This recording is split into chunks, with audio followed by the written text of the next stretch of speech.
so far. So I want to talk about something I haven't talked about before, and that's to give you a glimpse behind the curtain of the Golden Globes. Right? And thank you.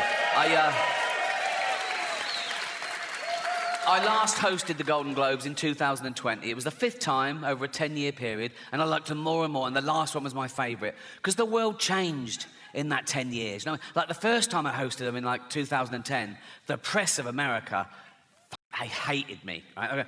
Who is this annoying Brit insulting the most important people on the planet? By the last time I hosted, they were like, yeah, go on, f*** them. F*** them, right? Because ordinary people had got sick and tired of being lectured by these multi-millionaire, nothing wrong with that, these liberal elite entertainers telling them how to vote and how to recycle, when everyone knew they were getting free jet rides to Pedo Island. So it really hit the zeitgeist. But it was always the same deal. Whenever they said, do you want to host? I said, yeah, I'll host. I said, but I'm going to write all my own jokes, which is unheard of, apparently. I said, I'm going to write all my own jokes, and I'm not going to rehearse, so you can't hear the jokes beforehand, you can't cancel any.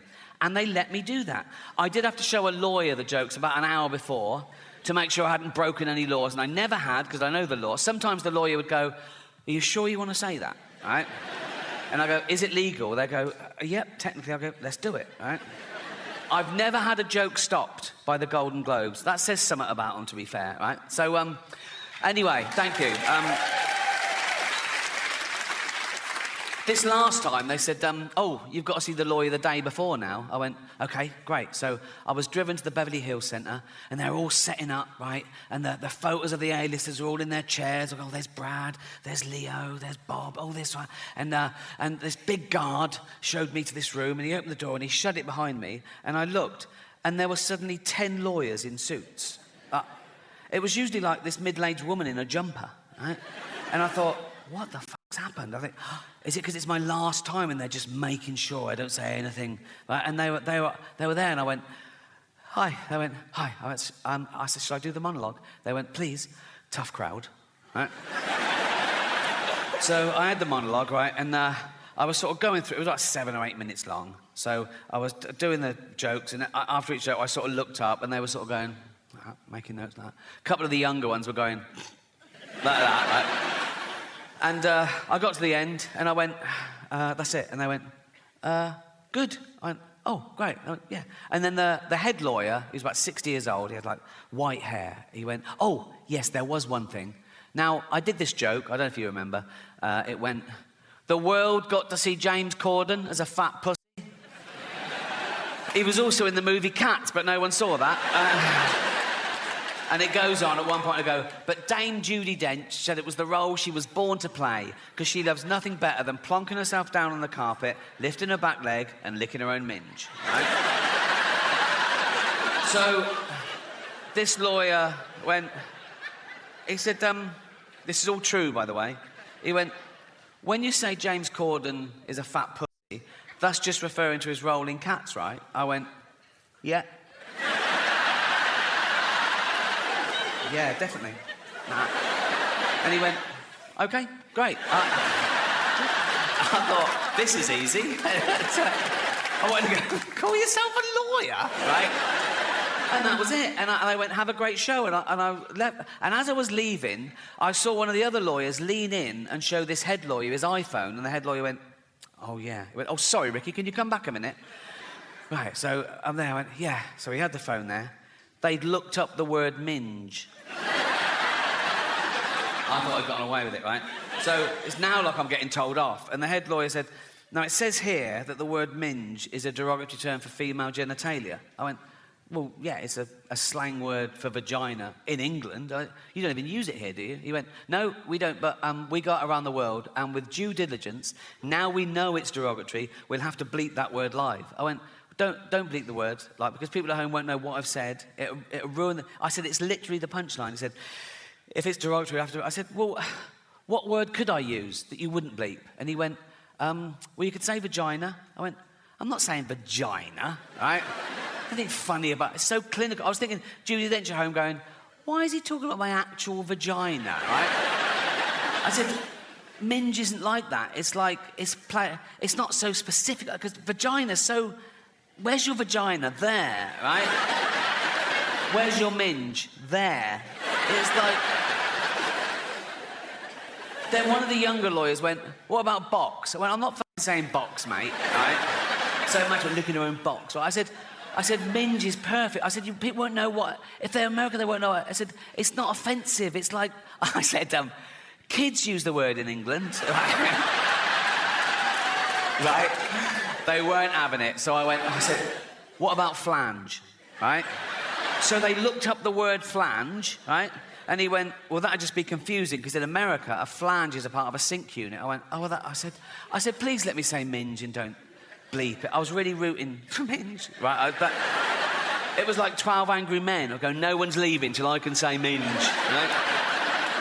And after about 10 minutes, I wore them down. Whatever they said, oh, that won't work. So I was going, please. I said, I'll write them. You won't get any complaints and all this sort of... And eventually, the head lawyer went, OK, you can say minge. I went, and you won't bleep it. He went, no, we won't bleep it. I went, you promise? He went, yes. And I left. I knew they would. And they fucking did, right? So, when I said minge, I pointed.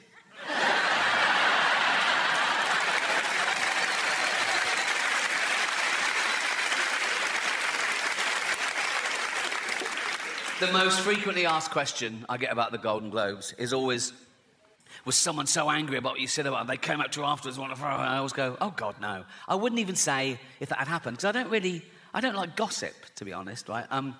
There was one guy I thought took it the wrong way, right? It wasn't a bad... No, the cameras went to him, and I'm not in control of the cameras, so I think he was caught in the headlights. It was Elton John, right?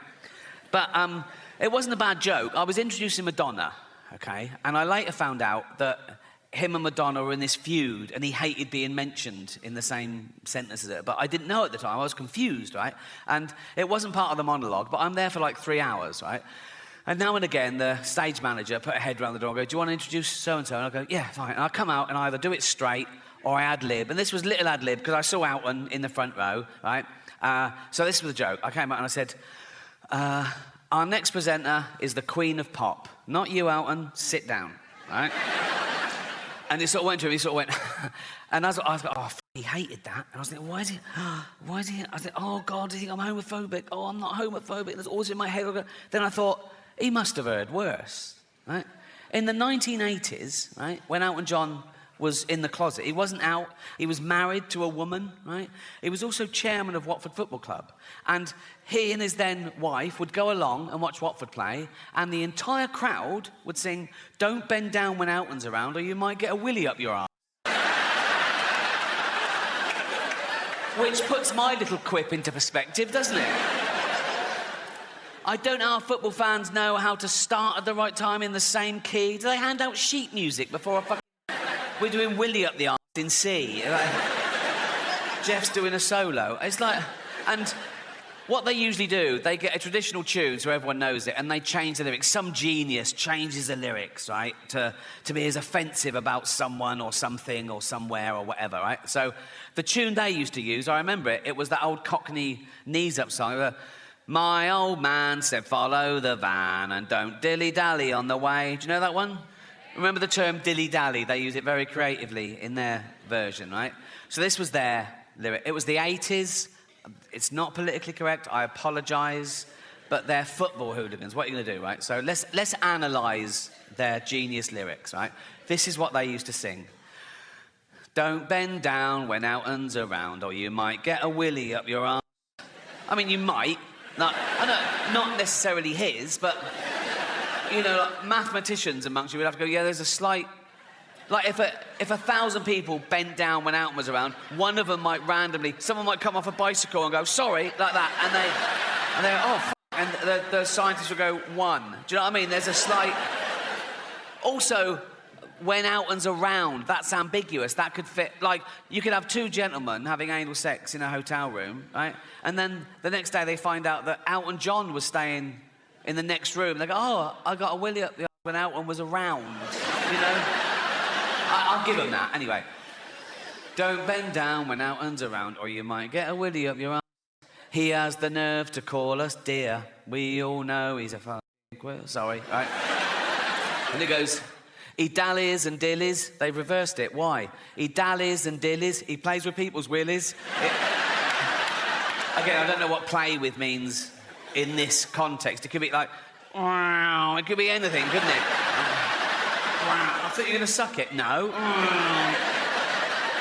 He dallies and dillies. He plays with people's willies. He's up every arse in town. I'd stop him there. I'd go, no, that is provably false. He's not up every arse in town, is he? We can prove that. Right, take a small town. Take Watford. 120,000 people. He is not up 120,000 arses, is it? I mean, half of them are women, so 60,000 tops, right? And I don't think he's been up 60,000. And if he has, good luck to him, but that's not my point. This is my point, right? What did his then wife think of that? Because he's in the closet, right? You know, and she's just married Elton John the Pop. She couldn't be... She's in love. She's so proud of him. Elton John, and he's chairman of Watford. She goes like, I'm married Elton John the Pop Star. I'm married to Elton John the Pop Star. And then the entire crowd sing, don't bend down when Elton's around or you might get a willy up your arse. She must have gone, why are they singing that, Elton? And he goes, I don't fucking know. Watch the game. You know what I mean? It must have been awkward. Well, that's nearly it for me, but I've just... I said earlier, I've never had a joke stopped by the Golden Globes, and that is absolutely true, but I've just remembered a joke that I stopped myself, because I bottled it a bit, and I think I was being overcautious. I want to share it with you, right? So, I got the chance to introduce Jason Momoa. Do you know who Jason Momoa is? Yeah, right? So I thought the meta joke would be to show my hypocrisy and my cowardice. Like, I'm okay to slag off actors, who's scared of actors, but when it comes to a big dude, right, I'm not so brave. So I was going to go, I've got nothing bad to say about our next presenter, because he's got a cock like a baby's arm, right? And I told my mate I was going to do that, and my mate went, do you think people think that's racist? I went, why is it racist? He went, well, because he's a person of colour, and I went, no, but it's nothing to do with that. It's to do with the fact that he's so big that he'd probably have a cock like a baby's arm, right? So I didn't do it. And I had a great follow-up as well. I'll tell you the whole thing. This is the whole thing. This is what I was going to do, right? Right. So I go out and go, I've got nothing bad to say about our next presenter because he's got a cock like a baby's arm. Unlike Peter Dinklage, who's got an arm like a baby's cock.